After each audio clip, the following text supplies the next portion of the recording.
Marcos. Oh, tapos pag tinanong mo, sinong nag-file ng kaso doon? Si Trillanes. Oh, bakit si Marcos ang pagbintangan ninyo? Si Trillanes ang nag-file doon. Mas masarap ang pakinggan. Binayaran ni Trillanes ang ICC. Katanggap-tanggap pa. Kung sinabi niyo binayaran ni Trillanes. Pero yung sabihin yung binayaran ni Marcos. Anong kinalaman ni Marcos sa ICC?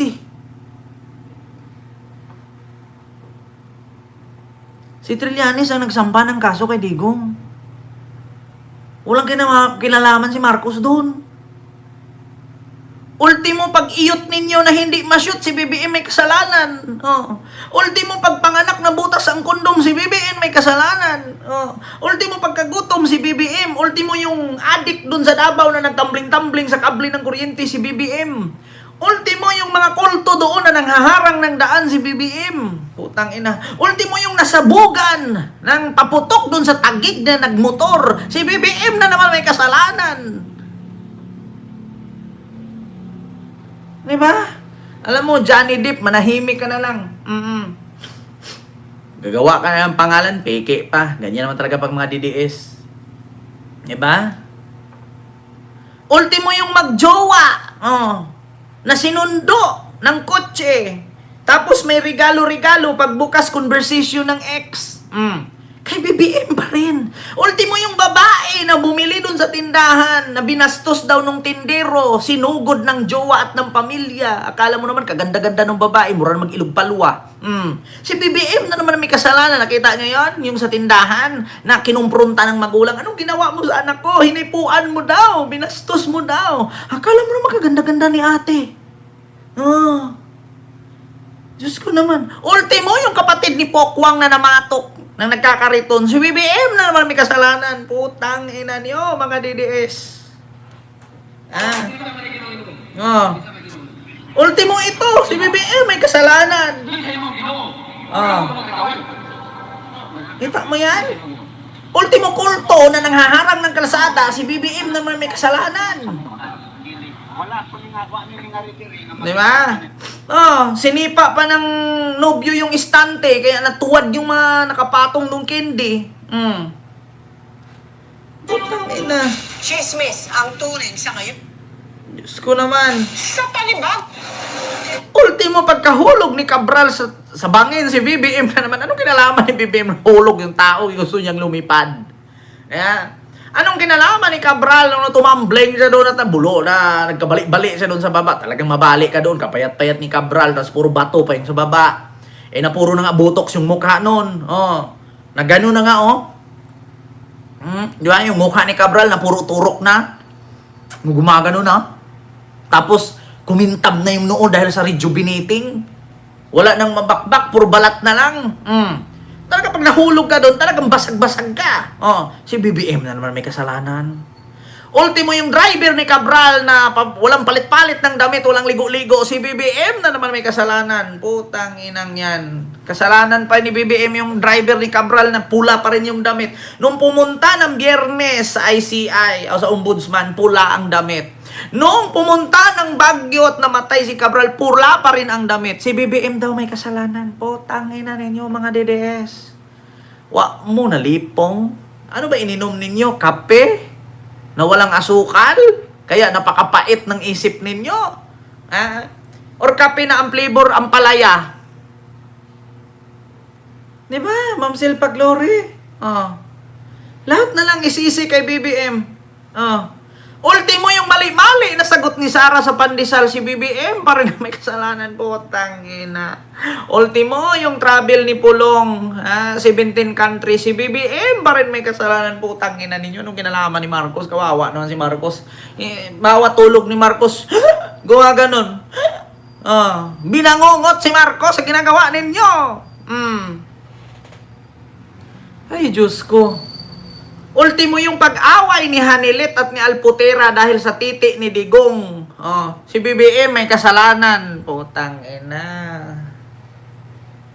Ang lakas ng mga trip ninyo, mga DDS.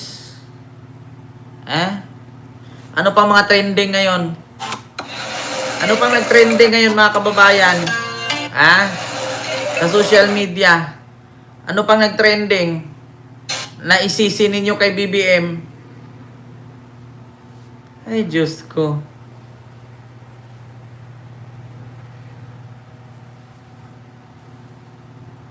Uy po. Nako, mga kababayan, wala ka nang maisip.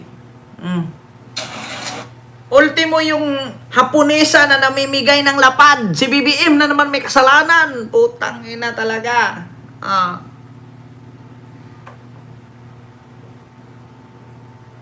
Ay, nako. Ultimo yung buhok ni Marcoleta na hindi mo alam kung totoo o hindi. Si BBM na may kasalanan. Nangyari sa inyo.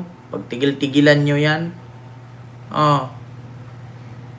Ultimo si Kuya, umihi sa elevator. Si BBM na may kasalanan. Putang ina. Babae, timbog matapos madukot umano ng sanggol sa Davao City. Putang ina. Ayan na naman, Babae, timbog matapos manukot ng sanggol sa Davao City. Putang ina. Si BBM na naman may kasalanan nito ng hostage ng sanggol.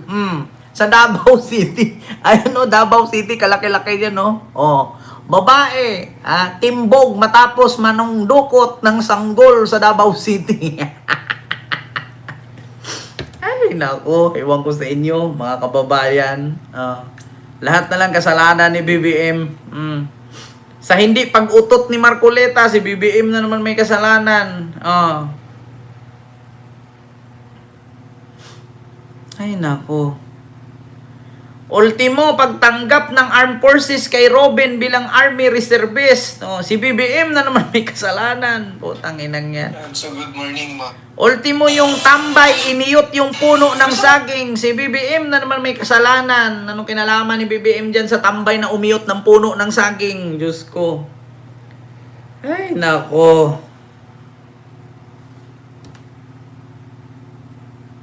Pangat, Nangyari sa inyo. ko bang tingnan natin yung statement na Nako. Ultimo, pag Pasko ni Digong sa ICC na mag-isa pati mag-New Year. Si BBM na naman may kasalanan, putang inang yan. Ay, naku, ewan ko sa inyo. Mga kababayan, mga DDS. Ultimo, yung lalaking adik na nag-ala Spider-Man doon sa Davao. Si BBM na naman may kasalanan. Nag-Spider-Man si Kuya. Si BBM na naman may kasalanan yan. Si Puga.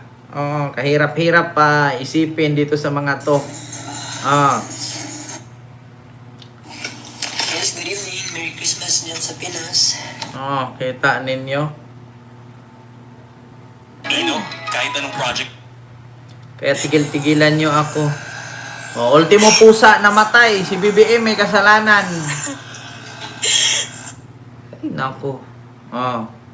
Tignan mo, apakadaming karton, Ang daming karton ni Digong.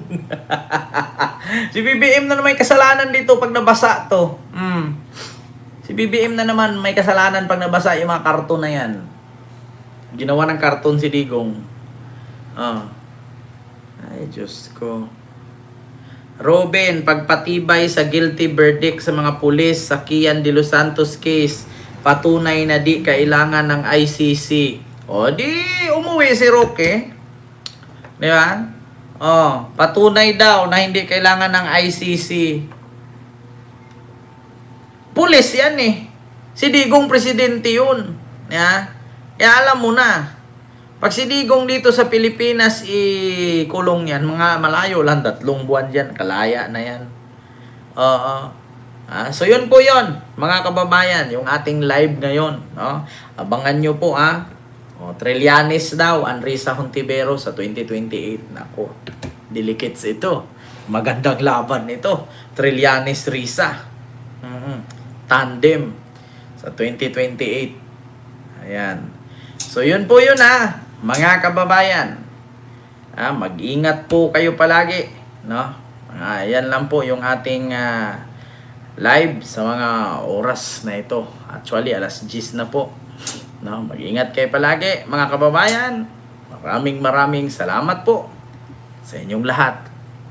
So, magandang umaga, magandang gabi, magandang hapon, and good night. God bless and see you next live. Bye-bye. Maraming salamat po sa inyong lahat.